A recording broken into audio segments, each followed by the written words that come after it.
Hi, today we are going to present illegal dumping toxic waste. We are from HS2432B. Our group consists of 5 members, which are Faiz, Amma, Hasif, Felician, and Ashraf. Hello everyone, let's get started by knowing what is toxic waste. Toxic waste are chemical waste that pose potential hazard towards human and other living organisms and also towards natural resources. Toxic wastes are non-degradable and persistent in nature. As mentioned by Uitm 2021, toxic wastes are poisonous, radioactive, explosive, causing cancer, mutagenic, and bioaccumulative, which are capable in causing injuries and death to all walks of life. So now, what are the issues that will arise from toxic waste? Let's move on.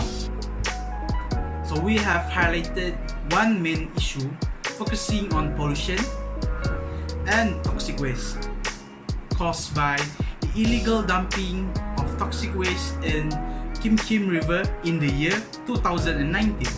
According to Ibrahim et al. 2021, one of the biggest illegal dumping cases that ever happened in Malaysia was in Pasir Gudang, the 15 long kilometer Kim River running from Sub-Masai district towards the Straits of Johor.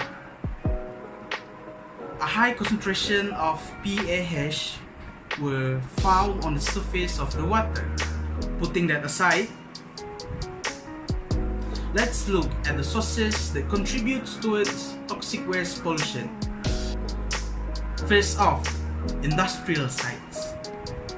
Taking petroleum fuel sector as an example, they also produces petroleum sludge, which is known as one of the major sources towards environmental pollution. Second, agricultural facilities. Pesticide, fertilizer, and other veterinary products can cause damage towards environment after application. Third, domestic products such as dry batteries, kerosene and mosquito repellents, and other chemical products that are kept in household can pose a range of hazards. Fourth, solid waste disposal sites. This site houses toxic trash that has been not effectively segregated from other waste. Fifth, the institutional settings. Activity engaged in research center can produce a generation of hazardous and toxic waste. Last but not least, construction materials. Materials in construction sites includes roof and pipelines constructed from asbestos, copper, and other toxic materials can pose a significant threat towards environment. And that's about it. Let's move on. Hi, I'm going to explain the species, chemical, and physical characteristics of pollutants. What is pollutant? Pollutant is any substance in any form that is emitted, discharged, or deposited from any source, which cause nuisance or uneasiness or harmful effects to organisms. We have 3 species. First is heavy metal, second is dioxin, and thirdly is radioactive waste. Heavy metal. Heavy metal are widespread industrial use such as cadmium and nickel platinum. And second, we have radioactive waste. Radioactive waste is a byproduct of nuclear power generation and used in medical for cancer therapy. And lastly, we have dioxin. Dioxin are produced by burning chlorine-containing substance, plastic, and some organic chemicals. Let's move to the next slide. These are the example of chemical and physical characteristics of pollutants. Why we need to know all these such things such as odor, color, their chemical characteristic. Odor and color help to identify the condition of certain contaminated place, and some places are odorless but still have the unusual color shown from that area. As we know, water is the major element that exists in the earth. Thus, the solubility of a compound in water is important to determine whether the toxic waste will spread widely to the environment or not. Then we have log P. Log P is the tendency of a natural compound to dissolve in a liquid that cannot mix in two-phase system of lipid and water. It is important to prediction of substance behavior in the environment. Log P is partition coefficient also to illustrate the accumulation of compound in the water. Then what is the function of stability? Stability is a stability of a compound in the air is to measure the prediction of how a compound react with the air in the environment. And lastly, we have pH value. pH value is to identify of pollutant, acidity and alkalinity in environment. The fate and transport of pollutant in the environment depends on physical and chemical characteristics of a compound. Assalamualaikum warahmatullahi wabarakatuh. My name is Hassi Shahmi. Today I will explain about the fate and transport of pollutants in the environment. The pollutant that I will explain have three, which are arsenic, manganese and mercury. First of all, nickel emit into the atmosphere by human activities such as oil burning power and waste incinerator. It will settle down to the ground or fall to the ground as a result reaction with a raindrop. The majority of nickel compound released into the environment will absorb to the sediment or soil particle, becoming immobile as a result. Nickel, on the other hand, is certain to become more mobile in acidic soil and will frequently wash off into the groundwater. Plants are clearly harmed by high nickel concentration in sandy soil, and high nickel concentration in surface water can diminish to growth rate of algae. Microorganisms can be hazardous to animals if the maximum tolerable level is surpassed. Next is manganese. The concentration of manganese in the air were enhanced by humans through the industrial activity and the use of fossil fuels. Manganese from human activity can end up in any water source such as surface water, groundwater, and flow into the sewage. Manganese will permeate into the soil because of the use of manganese insecticide from the agricultures. For some animals, a little dose of manganese can make them die when this exceeds the essential dose of the body. When the manganese is absorbed from the soil decrease, plant systems are disrupted. For example, manganese plays an important role of disruption of the division of water and into hydrogen and oxygen. Next is mercury. Human activity has affected the increasing of concentration of mercury in the environment. Majority of the mercury released from human activities is released into air through fossil fuel conversion and mining.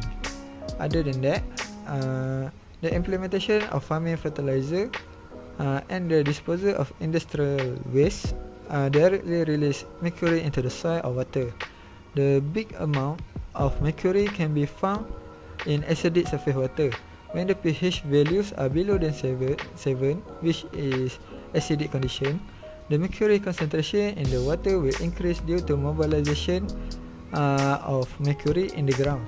Whenever mercury has arrived at the surface water or soils, microorganisms can change mercury to methyl mercury, a substance that can be consumed rapidly by most microorganisms. Methyl mercury can build up in a fish and disturb the food chain that they are part of.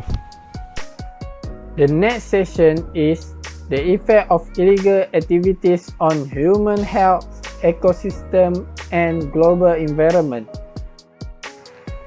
There are two types of toxicity effects, which are acute toxicity and chronic toxicity. Acute toxicity will be defined as caused by one-time sudden high exposures, and the effects might be temporary. And the meaning of chronic toxicity is caused in repeated exposure situations, too much chemical, and the effect might be permanent. Humans are one of the living things that may be affected by the toxic waste. For the short-term exposures, for example, the symptoms by mercury that are impacts on human health are headache, dizziness and nausea, dryness in throat. For the long-term exposures, the other compound like manganese can cause damaged nerve tissue, permanent lung damage, and cancer. The toxic waste also may lead to many defects in the environment and ecosystem. Some toxic waste that have compounds such as mercury can cause water pollution and lead to contamination in drinking water. In addition, heavy metal like manganese compounds are flammable. It has the potential to ignite or explode and cause a mass fire in the environment. The high concentration of manganese can cause toxicity symptoms in plants, swelling of cell walls, and inhibit plant growth. Finally, the effect of toxic waste for global environments are ozone depletion and iceberg melting in Antarctica. Hello, now I will talk about prevention of illegal dumping waste. So make a one-time clean up and detoxing of an area costs a lot of money. So the best option to reduce a huge amount of money is by stopping illegal dumping before it happens. Now we will move on to ways of preventing illegal dumping.